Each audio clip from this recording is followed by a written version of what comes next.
Hello! This is MJ. For today's video ay samahan niyo akong gumawa ng makinis at creaming leche flan. At higit sa lahat, hindi pamatay yung tamis. Unang-una na natin gagawin ay magpalambot muna tayo ng cream cheese. Yes, yung leche flan ko ay may cream cheese dahil yun yung prefer ko. Masarap siya kapag may cream cheese. Na-try ko na rin yung egg lang at saka condense yun, pero mas bit ko ang lasa nito.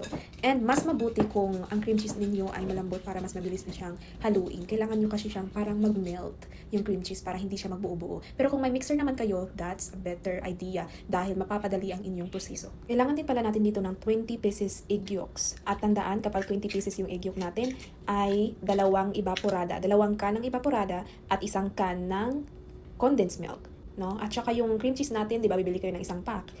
Kalahatiin nyo lang yon, yung pack na yon. Kasi kapag nilagay nyo lahat, yung mangyayari sa leche flan nyo ay medyo matigas siya at hindi siya masyadong creamy.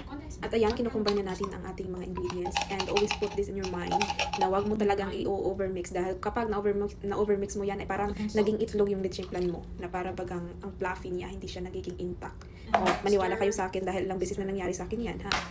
Hanggang natin magtunaw ng sugar. Ay, kaya ko.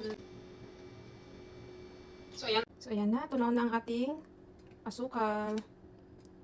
Then, sit aside mo yan para mag-rest. No? At saka, salain natin ang ating leche flan dahil kung gusto mong creamy yung leche flan, walang mga bubbles-bubbles, salain mo yan ng 3 beses, day. Huwag mong i-skip ang prosesong iyan dahil napaka-importante talaga iyan. Nakakainis naman yun. Alam mo, day, huwag kayong masyadong mag-judge sa akin na ganito ang aking accent, ha? Dahil hindi naman talaga ako Tagalog. Ginagawa ko talaga ang pagtatagalog para yung ibang. Kasi yung mga kaibigan ko dito, day, Tagalog talaga sila, day. So, kailangan kong mag-Tagalog din para naman maintindihan nila, no? So, mag-adjust na lang tayo mga Bisaya. Dahil tayo mga Bisaya, karamihan sa atin nakakaintindi tayo ng Tagalog. And, alam niyo ba, day, para sa akin, ha? Ang sarap pakinggan ng Bisaya magtatagalog. Yung accent natin talagang napaka-strong. At alam niyo naman yung mga Tagalog, malumanay yung kanilang mga pananalita. Pero tayong mga Bisaya, kahit hindi tayo galit, para tayong galit. At ayan, luto na!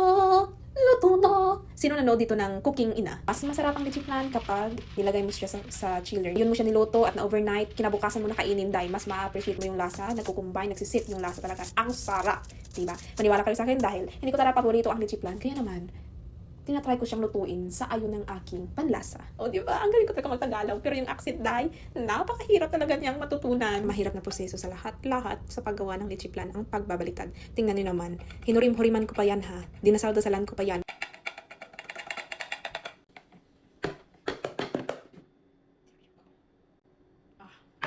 Grabe naman yan kasi now, oy. Tingnan nyo naman yan.